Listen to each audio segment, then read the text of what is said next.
Soignants, pompiers, policiers, volontaires, tous sont applaudis chaque soir à 20h, mais vous allez le voir, cela n'empêche pas certains à passer à des actes condamnables. À Montereau, c'est en Seine-et-Marne, une banderole de soutien aux policiers a été volée, elle a ensuite été brûlée. La vidéo que vous voyez actuellement sur l'écran est actuellement diffusée sur les réseaux sociaux. On en parle avec vous. Julien Constant, bonjour, merci beaucoup d'être avec nous, secrétaire départemental unité SGP de Seine-et-Marne. Quelle est votre réaction ce matin à la suite de cette dégradation et surtout de la publication de cette vidéo?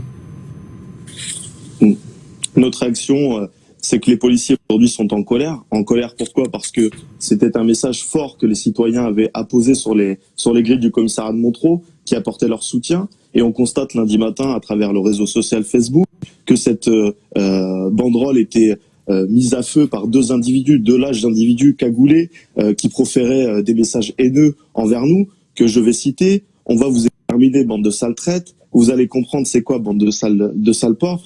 Voilà, on peut pas laisser aujourd'hui des individus se laisser croire qu'ils peuvent être impunis devant ces faits-là. Et c'est à travers ça qu'on a vu avec le directeur départemental pour qu'une plainte soit déposée, qu'une enquête soit diligentée, afin que les auteurs soient identifiés et interpellés et présentés devant la justice. On ne peut pas tolérer ce genre de choses aujourd'hui par des individus idéologistes qui pensent être au-dessus des lois. Parce que quel est votre quotidien aujourd'hui? Beaucoup d'agents de police sont sur le terrain pour des contrôles d'attestation notamment. Comment les choses se passent?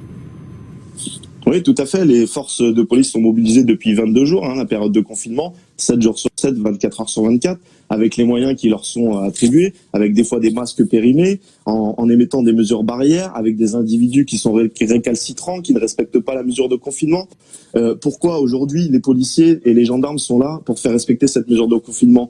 Pour éviter que les hôpitaux soient submergés. Aujourd'hui, on voit, le président de la République l'a annoncé, nous sommes en guerre contre un virus qui tue. Et sans la police pour respecter ces mesures de confinement, on ne pourrait pas, ça serait l'anarchie dehors et tout le monde ferait tout et n'importe quoi. Une dernière question d'actualité. Christophe Castaner qui a autorisé les préfets à durcir les mesures en cas de relâchement du confinement. C'est vrai qu'on a vu, tout comme vous, ces images de Parisiens, de Franciliens à l'extérieur ce week-end. Est-ce que c'est une bonne chose selon vous?